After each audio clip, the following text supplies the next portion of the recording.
अस्सलाम वालेकुम स्टूडेंट्स, उम्मीद करता हूँ आप लोग ठीक होंगे। जी बेटा, यूनिट नंबर 3 पे हमारी डिस्कशन चल रही है और आज एक बड़ा इम्पॉर्टेंट कंसेप्ट और important short question, differentiate between ionization energy and electron affinity. बहुत थोड़ी सी मेहनत के साथ बेटा हम इसमें फ़र्क कर लेंगे और इसमें लिखने में भी आपको बहुत आसानी होगी इंशाल्लाह। ये देखें, पहले मैं इसको थोड़ा सा एक्सप्लेन कर देता हूँ आपको कि आयोनाइजेशन एनर्जी क्या होती है। ये देखें बेटा, ये हमारे पास एक एटम है जिसमें मैंने आपको एक न्यूक्लियस और एक उसका वैलेंस शेल और उसका इलेक्ट्रॉन दिखाया हुआ है। इसमें अगर मैं कहूँ कि ये जो है ये एक्चुअली इसके दरमियान क्या है, फोर्स ऑफ अट्रैक्शन है। ये जो मैं इस तरह से बना रहा हूँ, ये फोर्स ऑफ अट्रैक्शन है। जिस फोर्स ऑफ अट्रैक्शन है इलेक्ट्रॉन को रिवॉल्व करने पर मजबूर किया हुआ है कि वो न्यूक्लियस के गिर्द रिवॉल्व करता रहे।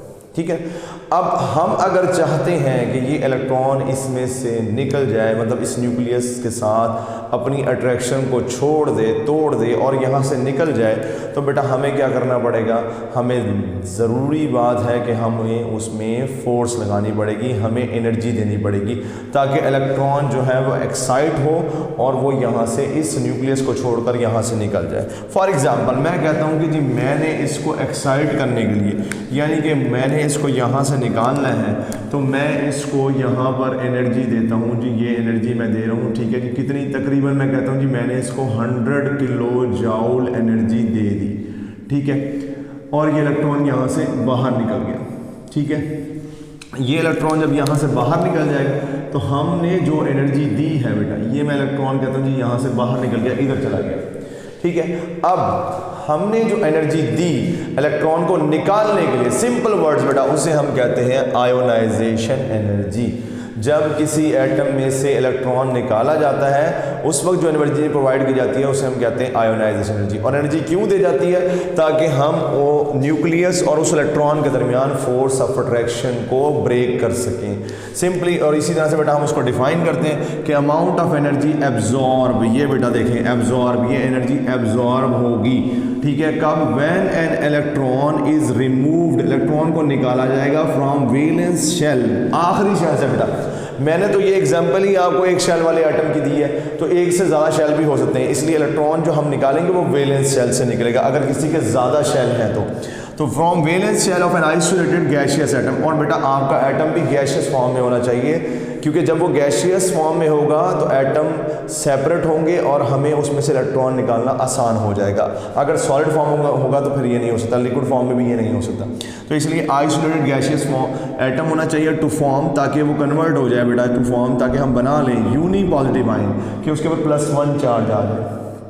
एग्जाम्पल देखने में इससे हम कहते हैं बेटा सोडियम हमारे पास है गैसियस फॉर्म में, इसको हमने एनर्जी दी कितनी, 496 किलो जूल पर मोल। एक मोल हमारे पास सोडियम के एटम थे, उनको हमने इतनी एनर्जी दी तो वो सोडियम आइंस में कन्वर्ट हो गए और इलेक्ट्रॉन से निकल गया बेटा।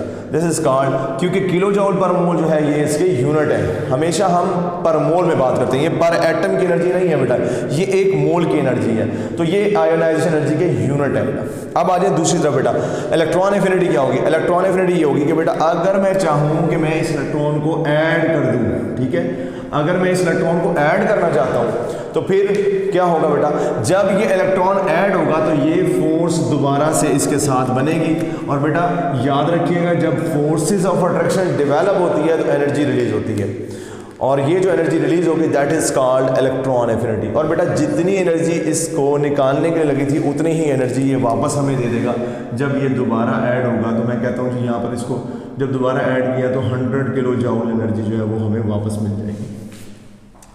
और बेटा ये रिलीज होने वाली एनर्जी है, ये क्या कहलाएगी, that is called electron affinity. बिल्कुल सेम डेफिनेशन है, मैंने कुछ वर्ड्स चेंज किए हैं। देखिए मैंने ये रिमूव चेंज कर दिया, मैंने इसको चेंज किया, इसके अलावा एन आइसोलेटेड गैसेस, बाकी सारी बात। और मैंने ये यूनी पॉजिटिव को चेंज कर दिया वहाँ पर, देखें वहाँ मैंने यूनी नेगेटिव कर दिया।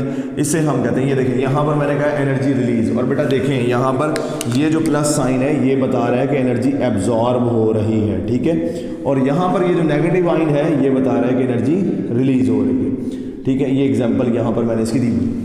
तो ये बेटा amount of energy release when electron is added, ये देखें जी यहाँ पर हम लिख रहे हैं एडेड, और वहाँ हमने क्या लिखा था, रिमूव। तो एड, रिमूव की जगह मैंने क्या लगा दिया, added to valence shell of an isolated gaseous atom to form uni negative ion. बेटा ये यूनी नेगेटिव आइन, मैंने ये भी वर्ड चेंज कर दिया।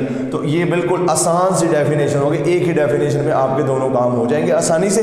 और एग्जांपल क्या है बेटा, ये फ्लोरीन का एटम है, फ्लोराइड आइन बनाया, इसने इलेक्ट्रॉन गेन किया, तो इसके लिए जो डेल्टा एच यानी कि चेंज ऑफ एनर्जी जो है वो कितना आया, -328 किलो जूल पर मोल। ये भी बेटा 1 मोल के लिए है, ये भी इसके यूनिट में आता है। तो ये बेटा सिंपल सा डिफरेंस है इलेक्ट्रॉन एफिनिटी और आयोनाइजेशन एनर्जी में। उम्मीद करता हूँ आप लोगों को ये समझ आया होगा इंशाल्लाह।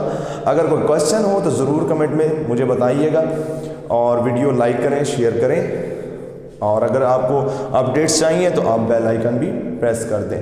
अपना ख्याल रखिएगा। अल्लाह हाफिज़।